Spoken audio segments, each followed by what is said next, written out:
Good morning, and thank you so much for tuning in to 5 Minute Inspirations. My name is Larry. I'm your host, and we're going to pick right back up where we left off yesterday on our previous episode. If you didn't get a chance to listen to the episode called Is a Law a Good or Bad Thing, please do so, and that'll kind of bring you up to speed to where we are now. We talked about laws yesterday, physical laws like gravity, law of electricity, spiritual laws. I want to give you, in recap, 6 characteristics of any law, whether spiritual or physical. Number 1, a law is neither good nor bad. It just is. Number 2, the effect of a law upon you is determined by how you interact with it. Number 3, a law works the same for everybody. You might want to be making a note of what I'm saying here, and certainly go back over it, kind of get it on the inside of you, okay? Number 4, a law is always on. It's always in the ready mode. Number 5, kind of like Alexis or something like that. They're always on. When you say something, okay, Google, or whatever you say to Alexis, then it automatically activates, right? All right. A law is always on. Number 5, the single thing that sets a law into operation is the meeting of the conditions required for its activation. In other words, with Google, until you say, okay, Google, it ain't gonna do nothing. You say, okay, Google, all of a sudden it's ready. What am I talking about that so much? Okay, here we go. Number 6, because of the nature of a law, you can either destroy yourself or benefit yourself by it, but you can't change it. A law cannot be challenged. Now, there are certain laws that are able to supersede other laws. For example, the law of lift will supersede the law of gravity and enable a plane as big as a building to fly through the air. As there are several laws or rules that the Lord has created for us to play in this game of life, I want to share with you what I believe is the greatest and most far-reaching of them all.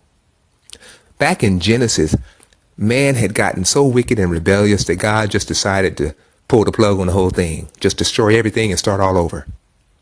Now, he preserved Noah and his family along with 2 of every living thing. After the flood and things started drying out a little bit, then Noah and them were released to leave the ark, and Noah made an offering to God. And then, well, let's see what God decided within himself. Genesis chapter 8, verses 21 and 22. And the Lord smelled a soothing aroma. Then the Lord said in his heart, I will never again curse the ground for man's sake, although the imagination of man's heart is evil from his youth, nor will I again destroy every living thing as I have done. While the earth remains, seed time and harvest, cold and heat, winter and summer, and day and night shall not cease. Man, God is so just. God is so fair. Gosh, he's awesome. What he established was a principle of seed time and harvest. He basically said, I will set up this law so that from here on out, the harvest that each person produces in his life will be a direct result of the seeds that they have planted. Ooh, you might have to pause and think about the tremendous implications of this law. This, in my opinion, is like the Granddaddy Law of all the other laws that God set into place. Now, I want you to notice that we very easily accept the existence and the extreme faithfulness of this law of seed time and harvest as it relates to our agriculture.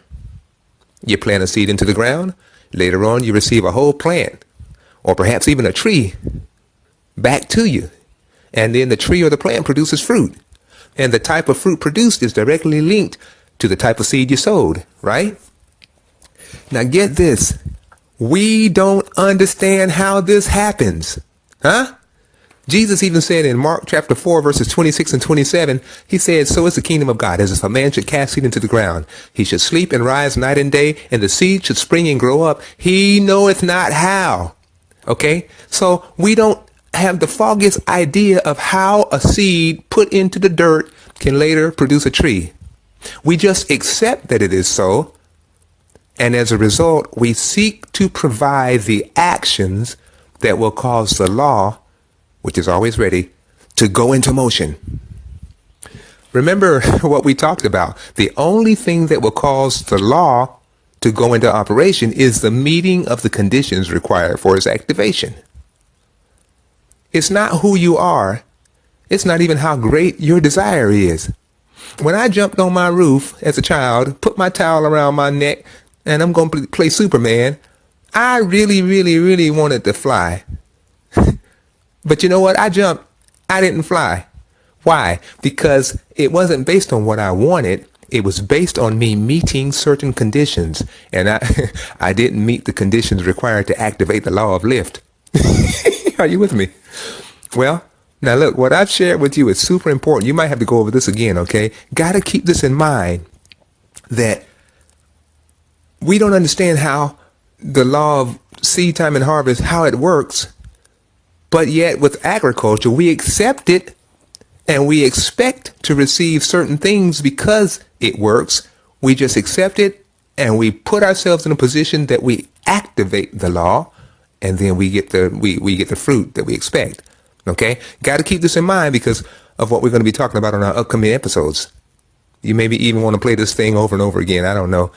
See, coming up, we're going to see how much further the seed time and harvest law reaches to powerfully affect our lives. It goes a whole lot deeper than just putting a seed in the ground and getting a plant. No, it's got some stuff about what we do in our own individual lives. Gosh, okay, I'm going to stop there. Want you to let me know what your thoughts are. I appreciate your call-ins and stuff like that. And also, I want to say again that if you're listening to this on or iTunes or Google Play Music or YouTube, wherever you have an opportunity to comment, I want to encourage you to leave me a comment, leave me a review, give me a positive review if this is being a blessing to you, okay? All right, gonna get back together tomorrow. Looking forward to being back with you. Ooh, I'm looking forward to the stuff that God has given to me to share with you. Have a wonderful day. God bless you. Again, this is Larry Hunter, 5-Minute Inspirations, and I'm convinced that you are feeling a bit more inspired than you did about 5 minutes ago. Is that right? All right, well, God bless you. We'll see you.